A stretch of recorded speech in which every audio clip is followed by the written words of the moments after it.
We were all cherry-cheeked anime fans at some point. Sadly, that time usually ends with a bang. It's time for bad anime shows to get what they finally deserve.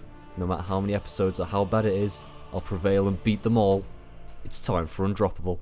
Yeah, this one is a very low-hanging fruit. But you know what? Low-hanging fruit exists for a reason, and that is to feed the hungry. So I'm going to enjoy eating this one as we look at Ikkitousen, or better known by the English title of Battle Vixens.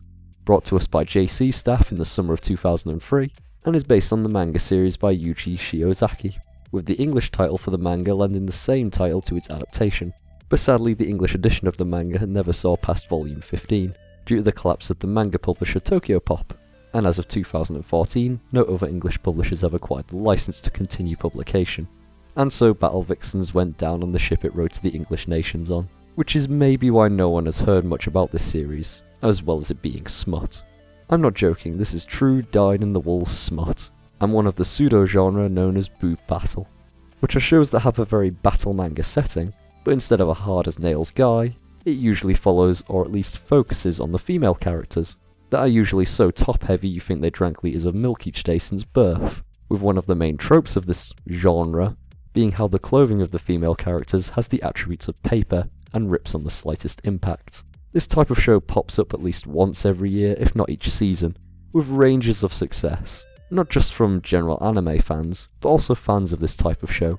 In fact, Battle Vixens would be one that would meet with mixed success due to it getting 3 sequels as well as an OVA, with the second and third series being released by Studio Arms, and the fourth by Studio TNK, with the sequels all having the same staff, while the original being the odd one out, as no one that worked on that would be allowed near the series again.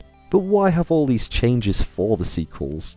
Well, for that, we're going to have to look at what happened to its first season, so let's get into the fighting mood for Battle Vixens.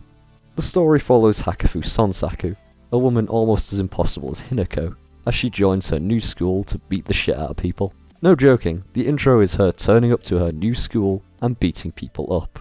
No, hi, I'm new, can you show me around? Only nice, turn your brain off fighting. It's too bad it's a short fight scene, which goes for every fight scene. They last all of a minute and leave me unsatisfied, but luckily there is tits in this show to keep my eyes on the screen.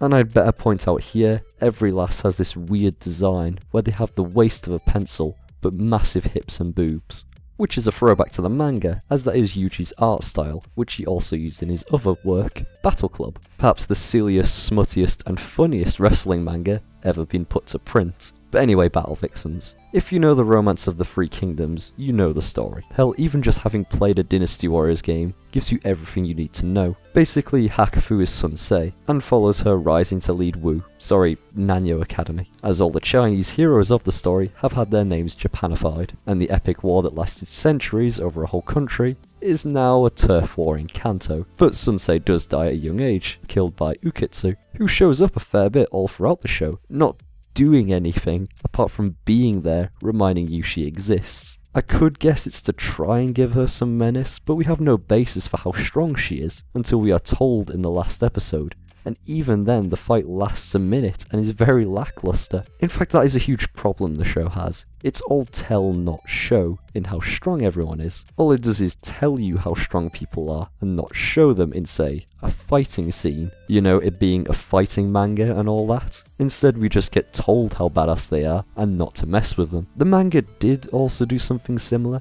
but it used the megatama rather than exposition. Yeah, you know those earrings they all wear and how they're all different colours? The colours actually mean something, and not the stupid way it uses them in the anime. Rather than indicating who is possessed by Totaku, the emo kid extraordinaire, they actually represent rank, the standard F all the way to special A rank. And in just a few fights shown between different ranks, you instantly know the A to B plus guys are insanely strong, and any lowbie messing with these guys is toast. This season needed that, as it would give the fights more weight, and then we have a reason to see how Hakufu will win, as she's the lowest rank, and she has to fight all these high-ranking guys. And yes, there is also a rape scene, as we might as well address that elephant, but not uncommon in literature nowadays, as some add it for shock value, while some add it as that's how the characters would react in that situation.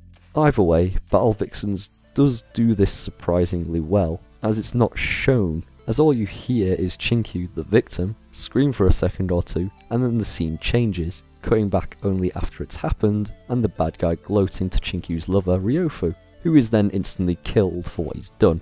That whole scene is perhaps the best in the whole series, as it has weight, it's done all serious, all the characters that are involved act true to themselves, and most of all, is the critical point in Ryofu's own storyline.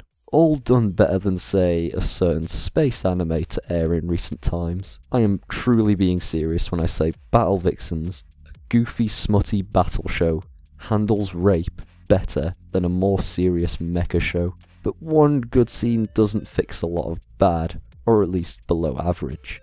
The plot is there, but you don't really care. You just want to see fights, but they're not really there either. And it's not even the type of entertainment that boobs can liven up.